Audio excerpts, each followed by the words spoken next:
भाजपा नेता परिणय फुके ने कहा कि कांग्रेस और अन्य विरोधी दलों ने लगातार बढ़ते नैराश्य के चलते कई नेता भाजपा में शामिल हो रहे हैं।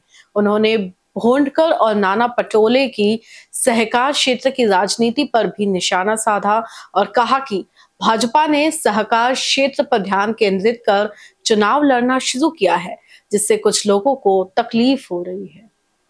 उन्होंने कहा कि भोंडेकर को जो पद मिला है उसमें वे खुद को साबित करने की कोशिश कर रहे हैं, लेकिन उन्हें ये नहीं भूलना चाहिए कि वे भाजपा और प्रफुल्ल पटेल के समर्थन से ही विधायक बने हैं। नाही बघा, ज्या प्रकारे सहकार क्षेत्रामध्ये भारतीय जनता पार्टीने यावेळेस लक्ष देऊन सगळे निवडणुकी लढतोय, तर काही लोकांचं पोट दुखणं साहजिक आहे आणि मला असं वाटतं की बोंडेकरी कुठेतरी आता त्यांना काही नवीन पद मिळालं तर काहीतरी परफॉर्म करण्याचे ते प्रयत्न करतात आहे, पण त्यांनी विसरू नये की मागच्या वेळेस ते भारतीय जनता पार्टी आणि प्रफुल्लभाई पटेल यांची राष्ट्रवादी कांग्रेस पार्टीच्याच भरोश्यावर निवडून आले होते आणि ते आमदार झाले।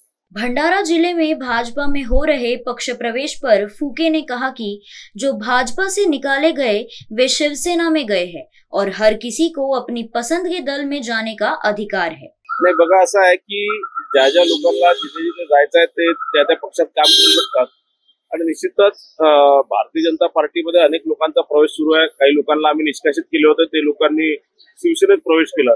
म्हणून मला असं वाटतं की प्रत्येक जनाला आपलं स्वातंत्र्य है, ते कोणत्याही पक्षात जाऊ शकतो। बड़गुजर के भाजपा प्रवेश पर हो रहे विरोध को लेकर फूके ने कहा कि जब पार्टी बड़ी होती है तो नए लोग आते ही है।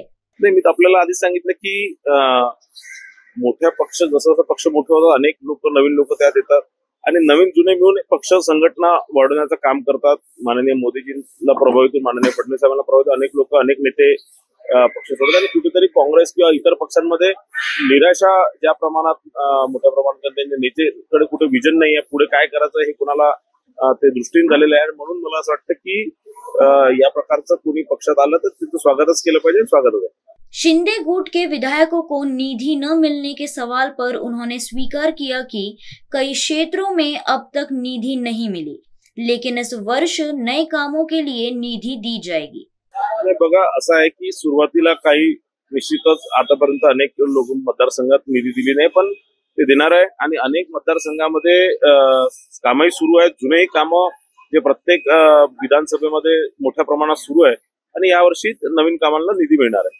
अभिषेक पानसी की रिपोर्ट।